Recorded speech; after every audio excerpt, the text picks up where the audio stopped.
कश्मीर के बीचों बीच पहलगाम गडरियों की घाटी के नाम से मशहूर है। यह जगह लुभावनी खूबसूरती से भरी है। ऊंचे ऊंचे चीड़ के पेड़, हरे भरे मैदान और उसमें से बहती हुई लिद्दर नदी। पूरे भारत और दुनिया भर से टूरिस्ट इसके जादू का अनुभव करने आते हैं। पहलगाम का एक मैदान बैसारण एक पॉपुलर स्पॉट है।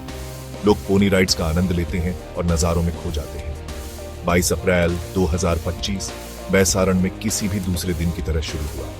परिवार पिकनिक कर रहे थे, बच्चे खेल रहे थे। हवा हंसी और कुदरत की आवाजों से भरी थी। फिर आतंक ने हमला किया। गोलियों की आवाज ने शांति को भंग कर दिया। आतंकवादियों के एक समूह ने बेखबर टूरिस्ट्स पर हमला कर दिया। लोग जान बचाने के लिए भागे, भगदड़ मच गई। शांत मैदान अकल्पनीय दहशत के दृश्य में बदल गया। बैसारण की खूबसूरती बिखर गई, खून और आंसुओं का निशान छोड़ गई। इस हमले में 26 लोग मारे गए। उनमें छुट्टियां मनाने वाले परिवार, युवा जोड़े और बच्चे थे। 2 विदेशी नागरिक भी मारे गए। पीड़ित भारत के अलग अलग हिस्सों से थे। वे पहलगाम की खूबसूरती देखने आए थे। उन्हें क्या पता था कि उनका क्या हश्र होने वाला है।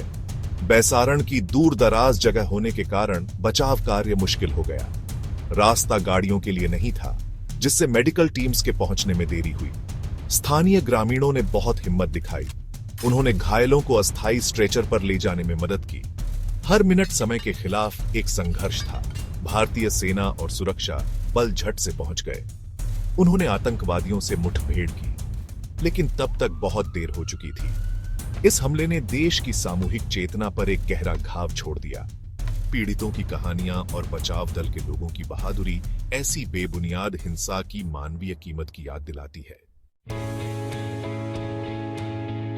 द रेजिस्टेंस फ्रंट या TRF ने हमले की जिम्मेदारी ली। इस समूह का लश्कर ए तैयबा एक नामित आतंकवादी संगठन के साथ संबंध होने की बात पता चली है। TRF पाकिस्तान के अंदर से काम करता है।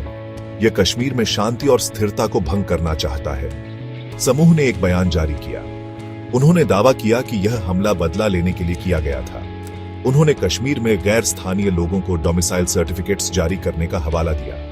यह हमला हिंसा के एक पैटर्न में फिट बैठता है। कश्मीर में पहले भी ऐसे हमले हो चुके हैं। TRF नागरिकों, अल्पसंख्यकों और सुरक्षा बलों को निशाना बनाता है। मासूम टूरिस्ट्स पर हमला एक कायराना हरकत है। यह दिखाता है कि हमलावरों को मानव जीवन की कोई परवाह नहीं है। अंतर्राष्ट्रीय समुदाय ने इस हमले की निंदा की। भारत ने हमलावरों को सजा दिलाने की कसम खाई। इस घटना ने कश्मीर में जटिल सुरक्षा स्थिति और आतंकवाद के लगातार खतरे को उजागर किया। पहलगाम हमले ने पूरे भारत और दुनिया में सदमा पहुंचाया। प्रधानमंत्री नरेंद्र मोदी ने राष्ट्र को संबोधित किया। उन्होंने अपनी संवेदना व्यक्त की और इस कृत्य की निंदा की। दुनिया भर के नेताओं ने भी हमले की निंदा की। उन्होंने भारत को अपना समर्थन दिया। भारत ने तुरंत राजनयिक कार्रवाई की। सरकार ने पाकिस्तान के साथ सिंधु जल संधि वार्ता को स्थगित कर दिया। वाघा बॉर्डर समारोह को भी रद्द कर दिया गया।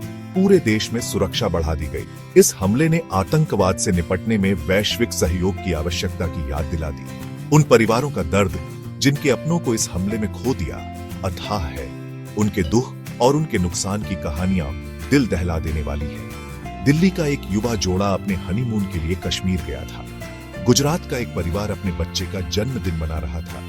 हिंसा के एक पल में उनके सपने चकनाचूर हो गए। पहलगाम हमला नफरत और हिंसा की मानवीय कीमत की एक कठोर याद दिलाता है।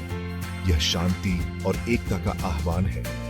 कश्मीर के लोग हम सभी की तरह एक सुरक्षित वातावरण में रहने के हकदार हैं। ऐसे आतंकी कृत्यों को बीते दिनों की बात बनाने के लिए प्रयास करना हमारी सामूहिक जिम्मेदारी है।